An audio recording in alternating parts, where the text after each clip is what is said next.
هاجرك الله يا مهدي يا ابو صالح بحسين، هاجرك الله يا الغايب يا مغيب عنك العين. أعوذ بالله من الشيطان الرجيم. بسم الله الرحمن الرحيم. الحمد لله رب العالمين.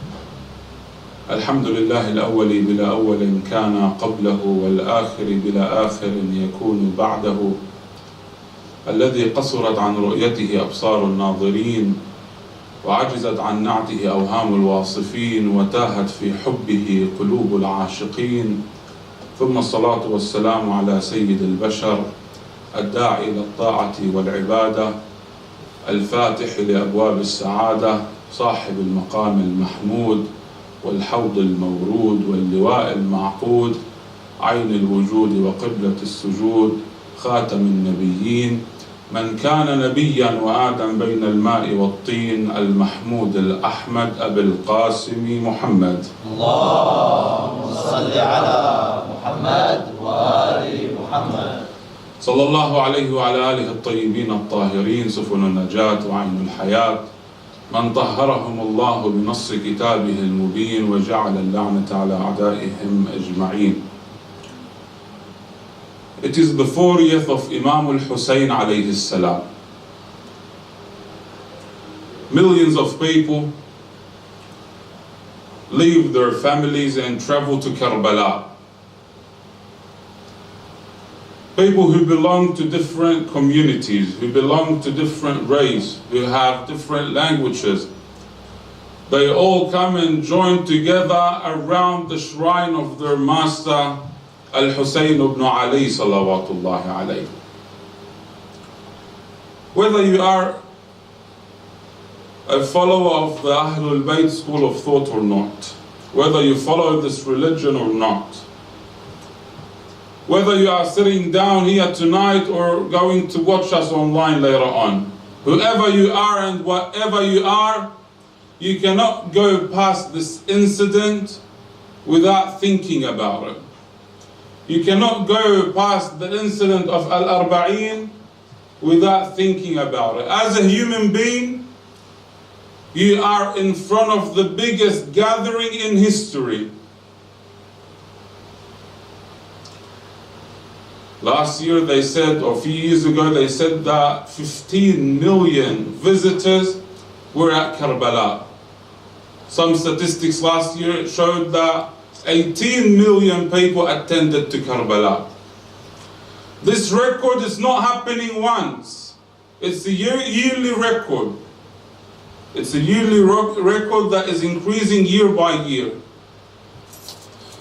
So there must be a secret for this number to come to Karbala every year. There must be something attracting them to come to Karbala.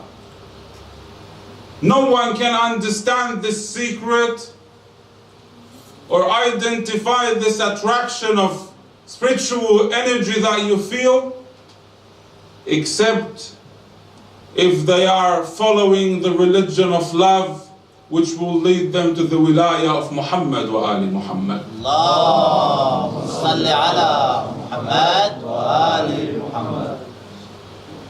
Even if you don't follow any religion, even if you don't practice any religion, there is still a space of love inside of you.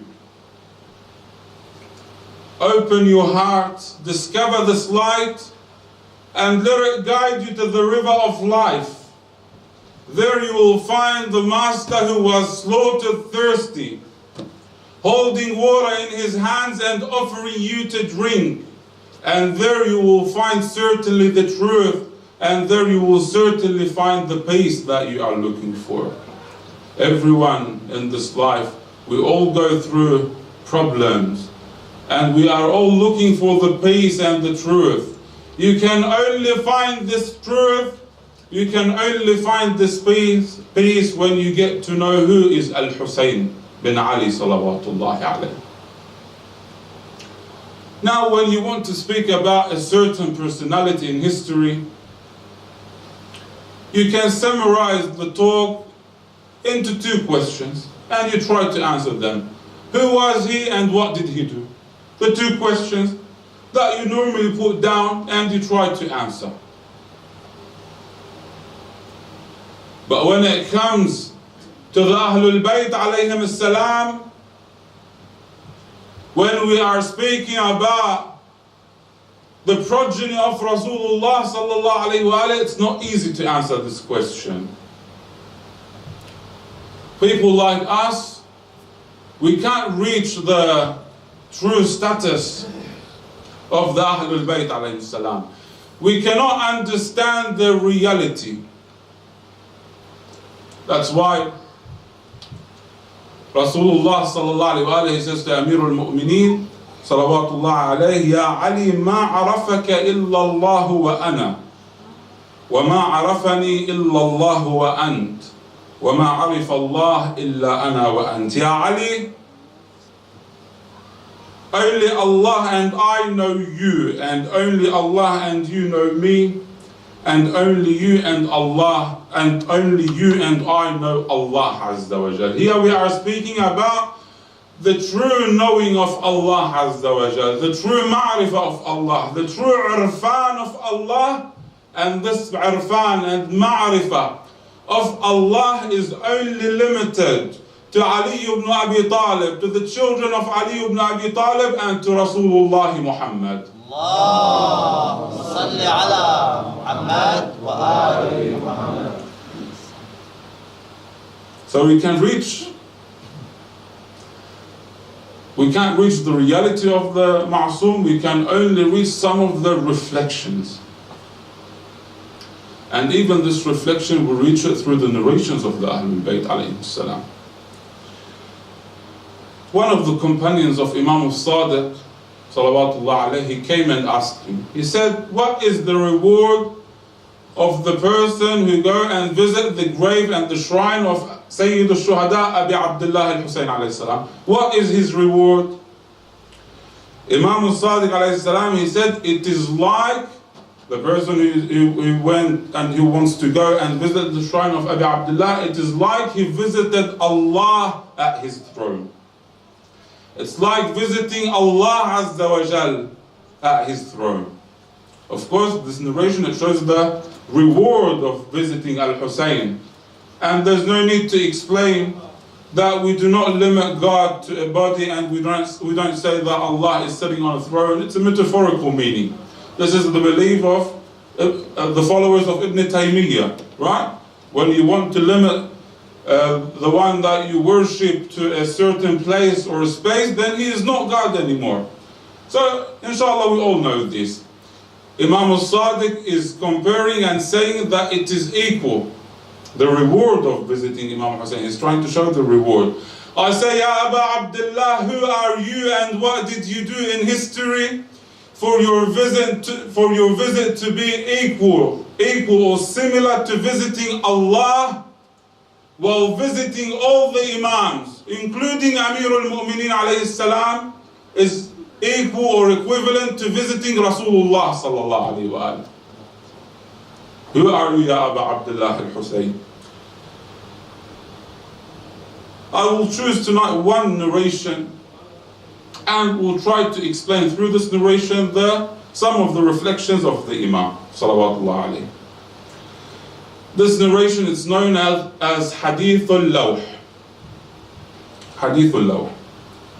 Now, I'll mention some of the sources of this narration. Maybe tonight you don't care about the page and so on, but later on, if you want to get back to the lecture, you can find the sources there.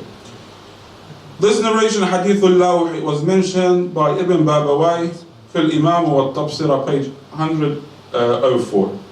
Sheikh al-Saduq mentioned it in Uyun al-Akhbar, Uyun Akhbar al-Rida, part 3, page 49. And in his book Kamal al-Din, page 310. Al-Nu'mani in Al-Ghayba, Sheikh al-Nu'mani in Al-Ghayba, page 64. Sheikh al-Tusi in his book Al-Ghayba, page 145. Ibn Shahr Ashub in Al-Manaqir, part 1, page 255, Al-Kulayni in Al-Kafi, part 1, page 527, and other scholars like Al-Majlisi in Al-Bihar and other scholars. The reason for mentioning the sources of this narration to show that most of our scholars, most of the Shia scholars, they believe in the authenticity of this hadith. Alright? Now we have 8 different ways of narrating this hadith. Hadithul Lawh. Or as they use the term tabaqat in ilm al-hadith. Tabaqat. 8 different ways. Perhaps if you read one chain of a narration, you will find it weak. But when you join all the ways that the narration was narrated through, you will get to something which is called tawatur. And this tawatur, you use it as a proof. So this hadith, from the sanad, it is correct and we can use it as a proof. Now, I advise all my brothers and sisters to go and read this hadith. This hadith is very important. This narration, brothers and sisters, is very important. And some scholars, they say it is mustahab for the Shia to join and read this hadith together. Now, I will choose only the part that speaks about Imam Husayn alayhi salam. Allah Azza wa Jal said to His Prophet, and I made Al-Husayn the holder of my revelation, for he is the greatest shaheed and has the highest rank. My absolute word and my supreme argument are with him. By his progeny I reward and punish. This hadith, it was sent from Allah through Jibreel to Sayyida Fatima al-Zahra alayha salam as a present when she gave birth to Imam Husayn alayhi salam. It was written on a green tablet. Allah is saying, I made Al-Husayn the holder of my revelation. I am the one who made Al-Husayn the holder of my revelation. Because same as Allah is the one who appoints the prophets, also Allah is the one who appoints the successors of the prophet. Allah in the Quran, He says, Inni ja'iluka linnasi imama. I am the one who is going to appoint you as an imam. Inni ja'ilun fil ardi khalifa. I am the one who is going to appoint a successor on earth. It's not up to the people, it's not up to a stupid council to come together and choose a khalifa. It is in the hands of Allah Azza wa Jal. It's a command from Allah Azza wa Jal. And the people, they must obey this command. I made Al-Husayn. I am the one who made Al-Husayn the holder of my revelation. What is the revelation of Allah? Where did this revelation start from? And where does it end? This revelation, it started when Allah said to Adam, وَعَلَّمَ آدَمَ الْأَسْمَاءِ كُلَّهَا ثُمَّ عَرَضَهُمْ عَلَى الْمَلَائِكَةِ فَقَالَ انْبِئُونِي بِأَسْمَاءِ هَؤُلَاءِ إِن كُنتُمْ صَادِقِينَ. And He taught Adam all the names and then presented them to the angels, saying, inform me about those names. Inform me about the names if you are truthful. From here the revelation started, and it continued until Allah said to His last prophet, فَأَوْحَى إِلَىٰ عَبْدِهِ مَا أَوْحَى. And He revealed to His servant what He revealed. If we are not able to understand the revelation of Allah Azza wa Jal, how are we going to understand the person who is holding this revelation? How can we understand the reality of Imam Husayn alayhi salam? On the 10th day of Ashura, not the body of Imam Husayn alayhi salam was cut into pieces by the swords and the horses. It was the revelations of Allah, the prophets of Allah, the books of Allah that were cut into pieces by the swords and horses, by the enemies of humanity and the enemies of Muhammad wa Ali Muhammad. Allahumma salli ala Muhammad wa ali Muhammad. Then Allah Azza wa Jalla, He said, my absolute word and my supreme argument are with Him. Now we have different definitions. What is the absolute word of Allah? Some people, they say it is the secrets, it's the secrets of the names. Some of them, they say it's al-Ismul A'zam. Some of them, they say it's the knowledge of the Quran. Whatever it is, it means that Imam Husayn alayhi salam, he is the one holding the revelation of Allah, and he is the complete reflection of the names of Allah Azza wa Jal. Then Allah Azza wa Jal said, by his progeny I reward, and by his progeny I punish. Imam al-Hujjah Ajjallah Ta'ala Farajuhu al-Sharif, he says in Ziyarat al-Nahiya, speaking about Imam Husayn, he says, As-salamu ala man ja'ala Allah al-shifa'a fi turbatih. As-salamu ala man al-ijaba tahta qibbatih. As-salamu ala man al-a'imma fi dhurriyyatih. Peace be upon whom Allah made the healing from his soil. Peace be upon whom Allah made the dua accepted under his shrine. And peace be upon whom Allah made the imams from his progeny. Now, if we want to speak about Karbala, the soil of Karbala, and what is Karbala, and how are we going to see Karbala on the Day of Judgment, that will take us a lot of time. So we're not going to speak about it. We'll go to the last point about the Imam saying, As-salamu ala man al-a'imma fi dhurriyyatih. Imam al-Husayn alayhi salam was blessed by Allah by having the Imams from his progeny. And the Imams alayhim salam were blessed to be from the progeny of Sayyid al-Shuhada Abi Abdullah al-Husayn alayhi salam. Imam al-Husayn is special. In every dimension you look at him, you find him special. And anyone who stands with Imam al-Husayn alayhi salam, he is also special. The brothers who organized this event tonight, they are special.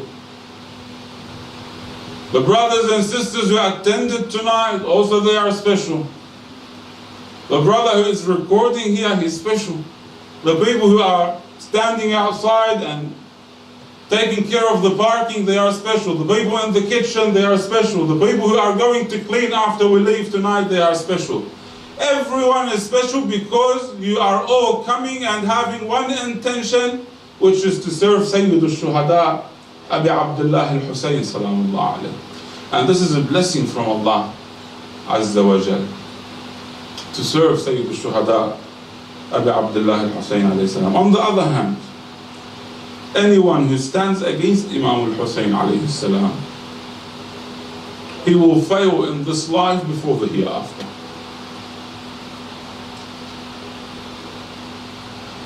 Bani Umayyah, they killed the Imam.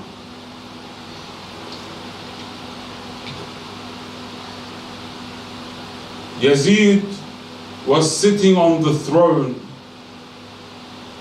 and the Imam al-Husayn alayhi salam was killed back then. And he wanted, through the killing of Imam al-Husayn alayhi salam, to stop, to make the people stop mentioning the Ahlul Bayt alayhi salam. Bani Umayyah killed the Imam, and the first majlis for Imam Husayn alayhi salam was inside the castle of Yazid ibn Muawiyah. Subhanallah. The first majlis for Imam al-Husayn alayhi salam was inside the castle of Yazid. Banu al-Abbas, they tried to prevent people from visiting the shrine of Imam al-Husayn. Al-Mutawakkil, he destroyed the shrine. His son Al-Muwaffaq or Allah-Muwaffaq, he destroyed the shrine of Imam al-Husayn on the day of Arafah with the Zuwar, with the visitors inside it. Harun al-Rashid, he also destroyed the shrine of Imam al-Husayn. Then the believers, then the Shia, they rebuilt the shrine. Not long ago, we had in Iraq Saddam Hussein. he prevented people from visiting the shrine. We had his son-in-law, Hussein Kamel.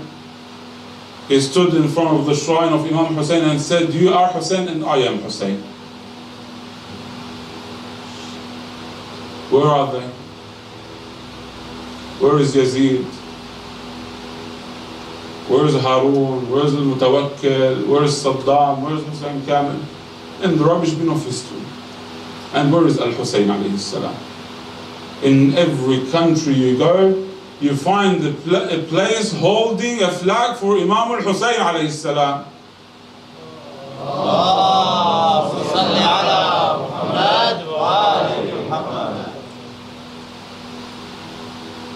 This is, and I cannot say, if I want to give a definition for this, I can say it's a miracle from Allah Azza wa Jalla. Who was expecting that in Australia after 1,000 years we have more than 20 or 80 places holding the flag of Abi Abdullah Hussein. In China, anywhere you go, you find places for Imam al-Hussein.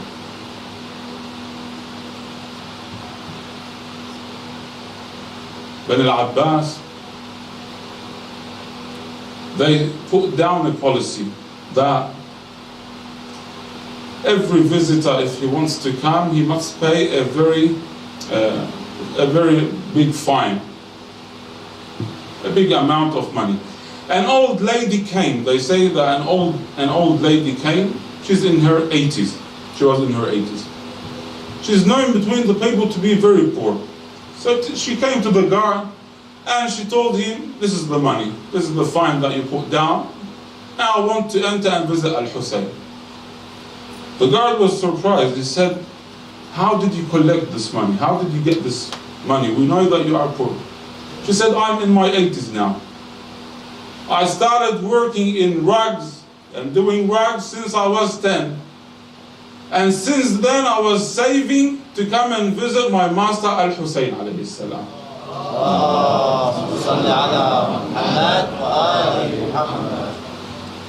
Also, another story, they said that they changed the fine. They said every visitor, we're going to cut the right hand of every visitor.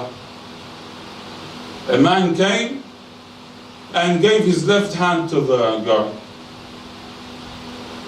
The guard said, "No, you have to give me your right hand to cut it." He said, "You already cut my right hand last year."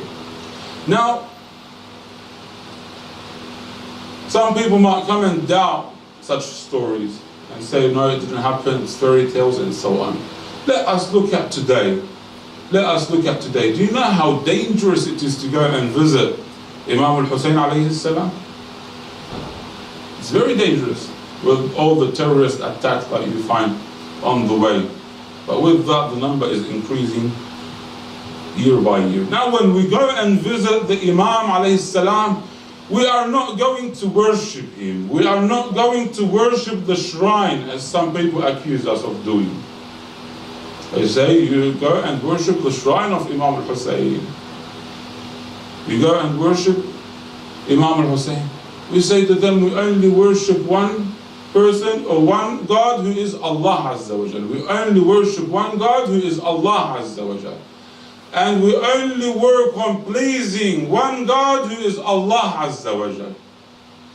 But we look at Sayyid al-Shuhada, we look at Imam al-Husayn alayhi salam as a sign of Allah Azza wa Jal. As a sha'ira from sha'airullah. Everything that makes you feel the existence of Allah Azza wa Jal, everything that remember you of Allah is from the sha'air.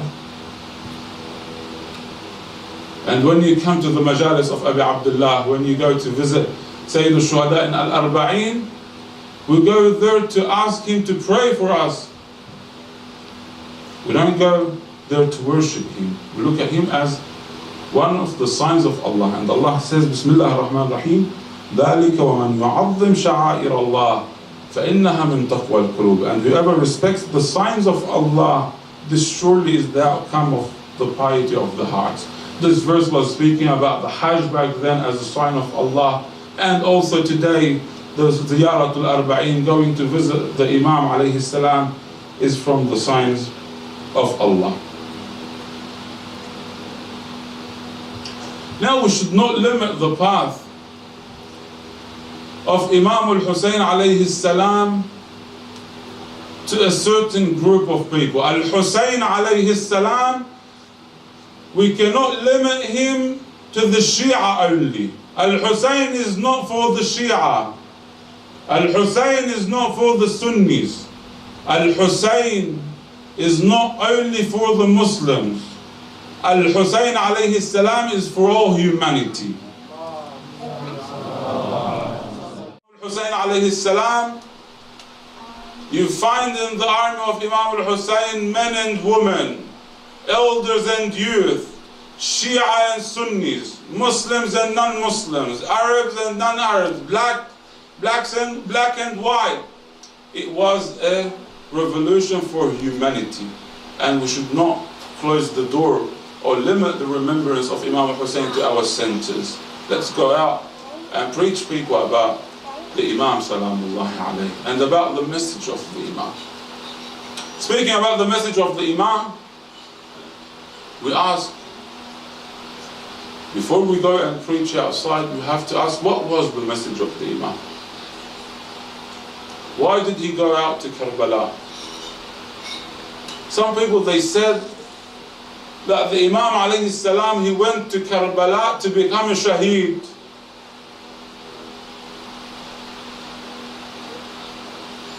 To become a shaheed, and that's it. And some people, they said he went out just to become the Khalifa. Now, of course, we do not accept such understanding of people when they say that the Imam went out to become a shaheed, to reach this status of a shahada. We believe that the Imam alayhi salam, he went out for enjoining good and forbidding evil. For al-amr bil-ma'ruf wal-nahy an-munkar. Kharajtu amiran bil-ma'ruf nahiyan an-al-munkar. I went out to enjoin good and to forbid evil. If we say that the message of Imam al-Husayn alayhi salam, the reason for him going out to Karbala was to become a shaheed, it means that his message ended by his death. When he died, he reached this status and the message is done. But when we say that the message of the Imam is to enjoin good and forbid evil, it means that the message of the Imam started from his death. In fact, the death of the Imam, it made his message eternal.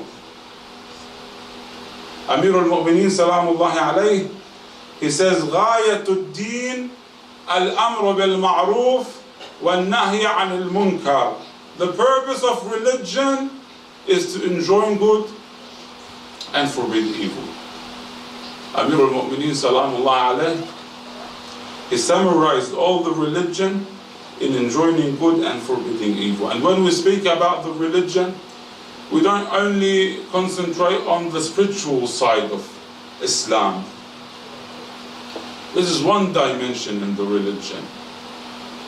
We do not define the religion as the relation between you and God and that's it.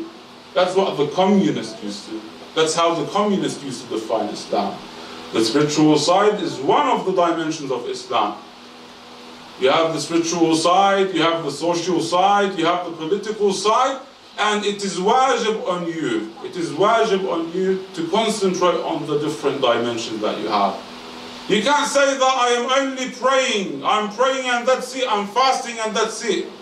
I'm doing my obligation and that's it. That's not enough. And you can't pick and choose between the dimensions that you have in Islam. Same as you have to sit down and pray, you have to be aware of what's happening around you in the world, you have to be aware of what's happening around you in the community, and you have to see if you can do something. Remember that you are part of a nation. You are not alone, you are part of a nation. Imam Husayn alayhi salam, he was able to sit down next to the shrine of his grandfather Rasulullah sallallahu alaihi wasallam and pray and fast.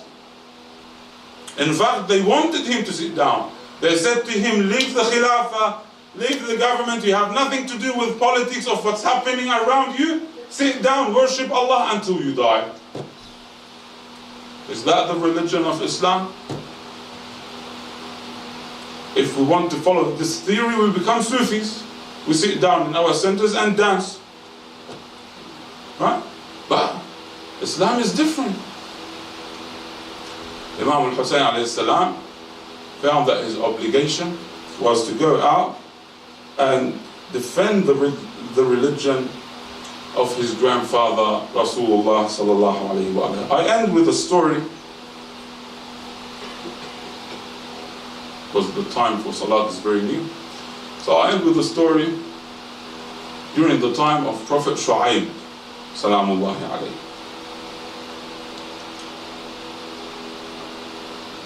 Some of, or most of the people in the community of Shu'aib, they refused to follow him. They refused to follow Allah.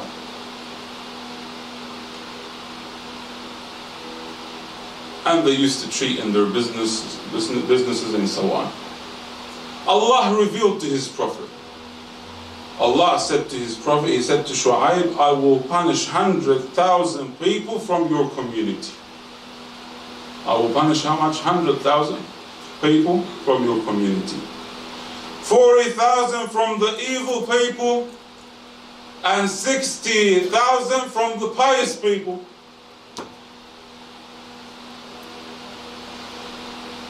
Now we can understand if Allah is going to punish what? The evil people, 40,000. But 60,000 from the pious people, they are praying, they are fasting, they are doing what they believe it is their obligation. Why is Allah punishing them? 60,000, more than the bad people.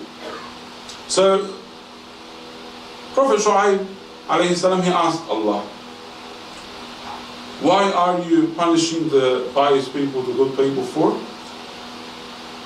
Allah Azza wa Jalla said, because they did not stand against the evil people, nor did they get angry for my anger. This is a very scary narration, brothers and sisters. This is very scary. It shows that it's not enough to just do your wajib, or what you think is your wajib, and sit down. It's not enough to just pray and fast. You are part of a nation, and you have to stand and work on enjoining good and forbidding evil. Of course, through certain rulings that you have in fiqh. Now, let me mention another point quickly before the time of the salah, about Ziyaratul Arba'een. Imam al-Askari alayhi salam, he gave us 5 signs for the believers. Correct? What's the 5 signs of the believers? One of them at least. Let's start with Ziyaratul Arba'een. تخطم باليمين. الجهر بسم الله الرحمن الرحيم. صلاة 51 with nawafil and so on. What else? تعفير الجبين, that's the 4th. And then Ziyaratul Arba'een. That's the 5 signs of the believers. One of them is what? Ziyaratul Arba'een. He made a sign for the believers. Now we have some people, they came and said that Ziyaratul Arba'een in this narration, it means what? It means visiting 40 believers. And it doesn't mean visiting what? Imam Husayn alayhi salam. They said Ziyaratul Arba'een, it is referring to what? Visiting 40 believers. But when we look at this narration, we find that the Imam Salamullahi alayhi, Imam al-Askari, he said Ziyaratul Arba'een. Al-Arba'een, Al-Alif, Alif in Al-Arba'een, they say it's Alif al-Ma'hud, something which is known. You use it for something which is known. Or they call it Alif al-Ta'rif, or Lam al-Ta'rif, for something which is known. So we cannot accept that the meaning of Ziyad al-Arba'een is visiting 40 believers, because the Imam is speaking about something which is known in Ziyad al-Arba'een. And what is known other than Ziyarat Sayyid al-Shuhada, Imam al-Husayn alayhi salam? People knew that Ziyarat al-Arba'een is referring to what? To Ziyarat Sayyid al-Shuhada, for al-Ma'hud, for something which is known. Also, if you go and search all the books of Muslims, whether they are Shia, whether they are Sunnis, You don't find one narration, not even one narration, that speaks about the istihbab of visiting foreign believers. There's no istihbab of going around and visiting foreign believers. There's an istihbab, it's recommended to go and visit the believers, but not to go and visit 40 of them. There's no istihbab of this. So one of the signs of the believer is Ziyarat al-Arba'een, and Ziyarat al-Arba'een is visiting Sayyid al-Shuhada. On the 40th of Imam Husayn alayhi salam, we come together to say to the Imam that we will never forget you, Ya Aba Abdullah al-Husayn. We come to say to the Imam that we will continue on your message. Ya Aba Abdullah will continue follow your message, even if they stand against us, even if they threaten us, even if they kill us, even if they cut us into pieces, even if the whole world come and stand against us, we will never leave you, Ya Aba Abdullah. That's what we come to say to Sayyid al-Shuhada alayhi salam, that we are here and we are waiting for the reappearance of Sahib al-Asri wa zaman to take revenge for Muhammad wa Ali Muhammad.